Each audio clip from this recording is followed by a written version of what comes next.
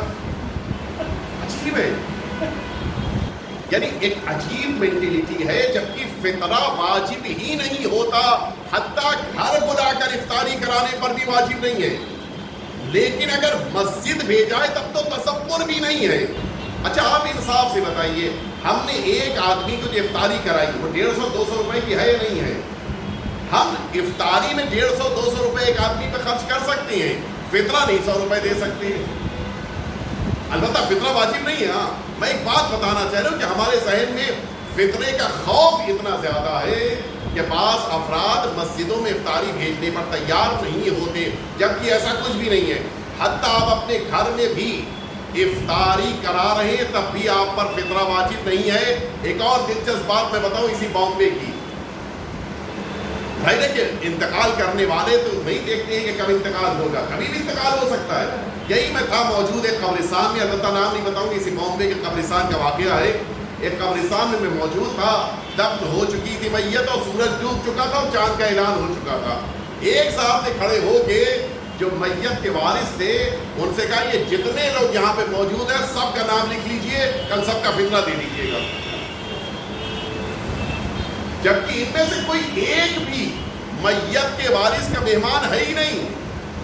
لیکن اب کچھ لوگ ہوتے نا جن کو کبھی کبھی ہوتا ہے کہ علم کا حیضہ آنے لگتا ہے، اب بنا وجہ کی بات ہے آپ کھڑے ہو کے وہاں پہ اعلان کر رہے ہیں کہ یہ جتنے اس میت میں شرکت کرنے والے ہیں، ایک تو بیچارہ ایک موت کی بنا بھی یوں ہی ادمرا ہو چکا ہے، اب آپ فطرے کی خبر دے کے اس کو بالکل مارنا چاہ رہے ہیں، ہے ہی نہیں ایسا۔ اصلاً اس پر فطرہ واجب نہیں ہے۔ سر مہمان جو ہے وہ اہل تسنن حتیٰ غیر مسلم بھی اگر آپ کے گھر میں ہے تو آپ کو فطرہ دینا پڑے گا، یہ توجہ رہے۔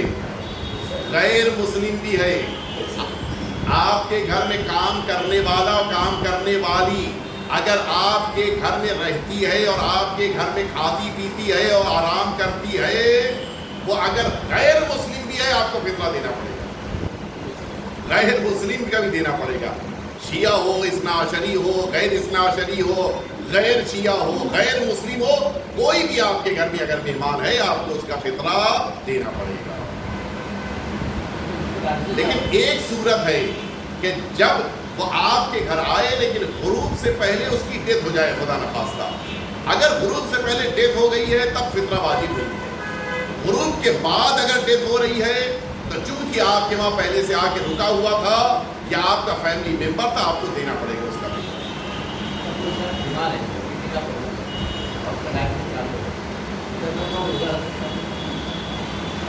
روزہ رکھنے کے لیے دو صورتیں ایسی ہیں کہ جن میں انسان کو روزہ نہیں رکھنا ہے.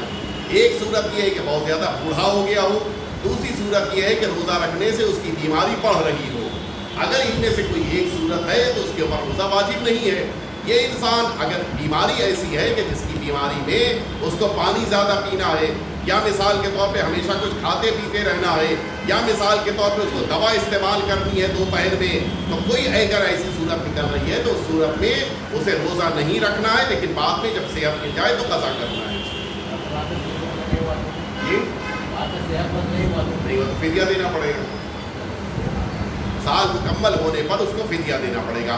اب آئیے میں سوال کی طرف آ جاتا ہوں. علیکم السلام. ہمارے برادر کے سوال کا پھر سے فرما دیجیے آپ سوال.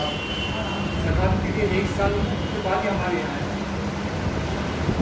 زکوٰۃ, دیکھیے ایک چیز ذہن میں رکھیے گا, ہمارے وہاں کچھ چیزوں پر زکوٰۃ کو واجب قرار دیا گیا ہے جن میں سے نارملی وہ چیزیں ہمارے وہاں نہیں ہیں. مثلا سونے کا سکہ, مثلا چاندی کا سکہ, مثلا مال کا ایک خاص مقدار تک پہنچ جانا, جو سونے کی جو میزان ہے اس میزان تک پہنچ جانا, مثلا گائے بیل بھیڑ بھینس ہماری ایک خاص مقدار میں ہو ہمارے پاس اگر موجود ہوں.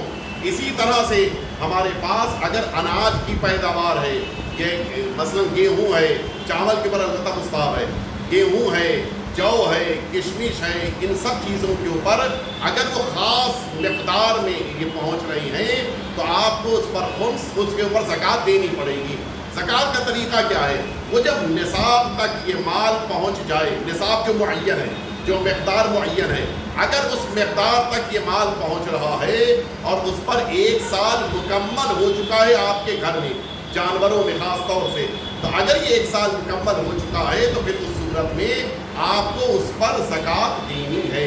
زکوٰۃ 3 حصوں میں ہے, کبھی 10% دینا ہے, کبھی 15% دینا ہے, کبھی 20% دینا ہے. 10% کم ہے, 20% زیادہ ہے. اگر ہم نے سچائی نہیں کی ہے بلکہ بارش سے سچائی ہوئی ہے تو 20% دینا ہے. اگر ہم نے سچائی کی ہے اور بارش نہیں ہوئی تھی تو اس صورت میں 10% دینا ہے. اور اگر ہم نے اور سچائی دونوں طریقے سے, بارش کے ذریعے سے سچائی کی ہوئی ہے, ہم نے بھی سچائی کی ہے, تو اس صورت میں 15% دینا ہے. زیورات پہ نہیں ہے, زیورات پہ زکوٰۃ نہیں ہے. سال بھر میں 40 بکرے ہو چکے ہیں ماشاء اللہ. زکوٰۃ کی تاریخ 1 جنوری ہے, کچھ کم ہو گئے, کچھ بڑھ گئے, کچھ کم ہوئے, تو وہ کاؤنٹنگ میں آئے گا 40 یا 1 جنوری کو ہے وہ کاؤنٹنگ میں؟ بڑا اچھا سوال ہے. سن لیجیے, نصاب میں 40 کی عدد آتی ہے, تو اگر مثلا مثال کے طور پہ ہماری گائیں ہمارے پاس 40 عدد تھیں, اگر یہ نصاب کی تاریخ 1 سال مکمل ہونے کے اوپر آنے پر یہ 40 کے 40 موجود ہیں تب تو ہمیں زکوٰۃ دینا ہے. لیکن اگر 40 میں سے 2 کم ہو گئی تو اب یہ کم کیسے ہوئی, یہ امپورٹنٹ ہے. اگر ہماری کسی کوتاہی کی بنا پہ کم ہو گئی ہے تو اس صورت میں ہمیں بقیہ بچی ہوئی 38 پر زکوٰۃ دینا ہوگا. توجہ رہے, اگر ہماری کمی کی بنا پر. لیکن اگر کوئی ایسی مثلا وبا آ گئی, ان کی موت ہو گئی, بیمار ہو گئی, مر گئی, تو پھر اب ہم پر زکوٰۃ ہی واجب نہیں ہے. اور جو فرما رہے, نصاب کی تاریخ آنے پر اگر مال کمپلیٹ نہیں ہے تو پھر اگر ہماری کوتاہی نہیں ہے تو پھر اس پر ہم کو زکوٰۃ نہیں دینا ہے. لیکن اگر ہماری کوتاہی ہے, ہم نے مثال کے طور پہ جان بوجھ کے 2 گایوں کو مثلا کسی کو بیچ دیا, 2 گایوں کو مثلا ہم نے کوئی ایسی چیز دے دی کہ وہ مر گئی مثلا, تو اب یہ نصاب ہم نے جان بوجھ کے کم کیا ہے. یہ جو نصاب کم کیا ہے یہاں پہ اختلاف ہے. البتہ یہ میں عرض کروں آپ کی خدمت میں کہ 38 پر زکوٰۃ دی جائے یا 40 پر, جو کہ 2 مری ہیں. لیکن اکثر فقہا, حتی اس میں آغاز ثانی بھی شامل ہے, کہ یہ 38 پر زکوٰۃ دی جائے گی. جو نصاب ہمارا 40 کا ہے اسی نصاب کے مطابق 38 پر زکوٰۃ دینا پڑے گی. بیٹا آواز نہیں سمجھ پائے ہمیں. زیادہ ہو گیا, زیادہ جانور ہے, زیادہ دیکھیے جو نصاب ہے ہمارا وہ 40 ہے, اس کے بعد 70 ہے, تو 40 اور 70 کے بیچ میں جو گایوں کا نصاب ہے نصاب معاف ہے آپ کے لیے, یعنی اب ان پر آپ کو زکوٰۃ نہیں دینی ہے. لیکن جیسے ہی وہ 69 تک کی تب تک تو نہیں ہے, جیسے ہی 70 ہو گئی اب آپ کو زکوٰۃ دینا پڑے گا. جی فرمائیے. اور سر بہت سے افراد ایسے ہیں جو خمس کی تاریخ ہوتی ہے, پیسہ خمس میں نکالنا ہے, تو جا کے کچھ سونا خرید لیتے ہیں یا کچھ ایسے پراپرٹی یا کس میں انویسٹ کرتے ہیں تاکہ یہ بڑھ جائے, تو وہ جائز ہے. بڑا اچھا سوال ہے, میں دوہرا دیتا ہوں, اور بڑا ٹیکنیکل سوال ہے, ہاں ذہن میں رکھیے گا. سوال یہ ہے کہ اگر خمس کی تاریخ آنے کے 1-2 دن پہلے کوئی انسان بازار میں جا کر داغینہ خرید لے یا سونا خرید لے, دونوں کا حکم الگ ہے, داغینہ خرید لے یا سونے کی بسکٹ خرید لے مثلا, یا تیسری مثال جو دی ہے ہمارے برادر نے کہ جا کے کوئی پراپرٹی خرید لے, کوئی فلیٹ خرید لیا, کوئی زمین خرید لی مثلا, متوجہ ہوئے, یہ انویسٹ کے لیے. ان تینوں کے لیے حکم الگ الگ ہے, البتہ 2 حکم ہیں. اگر انسان نے اپنی فیملی کے لیے, اپنی وائف کے لیے یا اپنی بچی کے لیے یا اپنے مثلا سسٹر کے لیے یا اپنی مدر کے لیے داغینہ خریدا ہے, اور وہ اس ایج میں ہے کہ جس ایج میں اس کو یوز کیا جاتا ہے, مثلا ایک لیڈی ہے جو 90 سال کی ہے, اب تو یوز نہیں کرے گی, لیکن ایک لیڈی ہے مثلا 55 ایئرس کی ہے, اس کے لیے آپ خرید سکتے ہیں. تو اگر آپ نے داغینہ خرید لیا ہے خمس سے بچنے کے لیے تو کوئی مشکل نہیں, آپ کو خمس نہیں دینا ہے. لیکن اگر آپ نے سونے کا بسکٹ خرید لیا یا آپ نے مثال کے طور پر کوئی زمین خرید لی یا کوئی فلیٹ خرید لیا, یہ ساری چیزیں انویسٹ ہیں. انویسٹ کے معنی یہ ہے کہ یہ پروفٹ سمجھے جاتے ہیں. پروفٹ کے معنی یہ ہے کہ جب خمس کی تاریخ آئے گی تو وہ سونے کا بسکٹ ہو یا آپ کے پر مثلا وہ زمین ہو یا آپ کا فلیٹ ہو, اس پر بھی آپ کو مکمل خمس دینا پڑے گا. 6000 روپے میں بھیجا, سال پر ڈیٹ آنے سے پہلے اس کا 12000 روپے, جو خمس کی تاریخ آنے پر جو اس کا ریٹ ہے اس کے مطابق اسے خمس دینا ہے, وہ بھی ایک بار دینا ہے بس. خمس کی تاریخ پر جو یہی یار فلیٹ کا بھی ہے, فلیٹ کا ریٹ بڑھ گیا ہے تو جو بڑھا ہوا ہے اس کے اوپر آپ کو دینا پڑے گا. جی فرمائیے, اور کوئی سوال؟ پیش نماز جب تلاوت کرتے ہیں تو مبتدی کو خاموش رہنا ہے یا سلام نہیں تلاوت؟ سوال یہ پوچھا ہے ہمارے برادر نے کہ جس موقع کے اوپر پیش نماز پڑھا رہے ہیں اس موقع پر کہاں کہاں کیا کیا پڑھنا ہے شروع سے آخر تک. دیکھیے یہاں سے توجہ سنیے گا, اس لیے کہ بہت زیادہ اس کے بارے میں ہم لوگ کو دھوکہ ہو جاتا ہے. میں نے آپ کے سوال کو بڑھا دیا جان بوجھ کے. ہمارے جیسے ہی ہم پیش نماز کے پیچھے کھڑے ہوں گے, تکبیرۃ الاحرام پیش نماز سے کہہ لیا ہے, اب وہ پہلی تکبیر ہمیں خود بھی کہنی ہے, توجہ رہے. اب اس کے بعد اس نے 2 سورے پڑھے, ایک سورہ الحمد پڑھا, ایک اور سورہ پڑھا. یہ 2 سورے جب انہوں نے پڑھے ہیں تو ان 2 سوروں میں ہمیں خاموش رہنا ہے بالکل. اگر مغرب اور عشاء کی اور صبح کی نماز ہے تب تو پہلی 2 رکعتیں بالکل خاموش رہنا ہے, سننا ہے ہمیں. لیکن اگر ظہر اور عصر کی نماز ہے تو وہاں پر ہمارے مراجع کرام بالخصوص آیت اللہ رضوان سیسانی نے اجازت دی ہے کہ انسان سبحان اللہ کہہ سکتا ہے اگر چاہے وہاں پر. تو اب یہ سبحان اللہ کہنے کی پرمیشن ہے ان نمازوں میں کہ جن نمازوں میں پیش نماز اپنی قرات کو آہستہ کہتا ہے. اب آئیے پیش نماز پہنچا رکوع میں. رکوع میں جانے سے پہلے اور رکوع میں جانے کے بعد جہاں کہیں بھی وہ اللہ اکبر کہے گا, ہمیں بھی اللہ اکبر کہنا ہے. رکوع میں جو ذکر کر رہا ہے اس ذکر کو ہمیں بھی کہنا ہے. البتہ یہاں پہ ہم کو اجازت ہے, وہ اگر سبحان ربی الاعلیٰ و سبحان ربی العظیم و بحمدہ کہہ رہا ہے, ہم سبحان اللہ کہہ سکتے ہیں. متوجہ ہے, یعنی اس کے ساتھ ٹیلی کرنا ہماری عبادت کا ضروری نہیں ہے. وہ کھڑا ہوا سمیع اللہ لمن حمدہ کہا, ہمیں بھی سمیع اللہ لمن حمدہ کہنا ہے. اللہ اکبر کہا, ہمیں بھی اللہ اکبر کہنا ہے. وہ سجدے میں گیا, ذکر سجدہ کو اس نے کہا, ہمیں بھی ذکر سجدہ کہنا ہے. البتہ ٹیلی ہونا ضروری نہیں ہے. وہ اگر سبحان ربی الاعلیٰ و بحمدہ کہہ رہا ہے تو ہم کہہ سکتے ہیں سبحان اللہ سبحان اللہ سبحان اللہ. صلوات بھیجنا بہتر ہے, وہ بھی بھیج رہا ہے آپ بھی بھیجیے, اس اس کے بعد وہ بیٹھا, اللہ اکبر, اس نے کہا آپ کو بھی اللہ اکبر کہنا ہے. استغفراللہ ربی واتوب الیہ, اس نے کہا آپ کو بھی کہنا ہے. اللہ اکبر کہا, پھر آپ کو اللہ اکبر کہنا ہے. پھر آپ کو سجدے میں جانا ہے اس کے ساتھ ساتھ, اور پھر سجدے کے ذکر کو اس کے ساتھ کہنا ہے. سجدے کے بعد اللہ اکبر کہہ کے آپ کو بھی بیٹھنا ہے, اور پھر کھڑے ہو جانا ہے بحول اللہ کہہ کر. بحول اللہ بھی آپ کو کہنا ہے. اب جب وہ کھڑے ہو کر 2 سورے پڑھ رہا ہے تو پھر وہی سورت جو پہلی رکعت میں تھی کہ اگر آواز سنائی دے رہی ہے تو آپ کو خاموش رہ کر سننا ہے. خاموش ہے پیش نماز یعنی آہستہ سے پڑھ رہا ہے تو آپ کو سبحان اللہ پڑھنے کا اختیار ہے. بس یہی 2 رکعت میں 2 سورے کا موقع ہے جب آپ کو خاموش رہنا ہے. بقیہ اور پوری نماز میں جتنا کچھ وہ کہہ رہا ہے آپ کو کہتے رہنا ہے. قنوت پڑھ رہا ہے آپ کو بھی قنوت پڑھنا ہے, اور قنوت میں ذکر کرنا ہے, رکوع میں ذکر کرنا ہے, سجدے میں ذکر کرنا ہے, تشہد آپ کو پڑھنا ہے. تیسری رکعت میں جب آپ کھڑے ہوئے تو آپ تیسری رکعت میں یہاں پر ٹہلی ہونا ضروری ہے. سبحان اللہ میں توجہ رکھیے گا. سبحان اللہ والحمد للہ ولا الہ الا اللہ واللہ اکبر.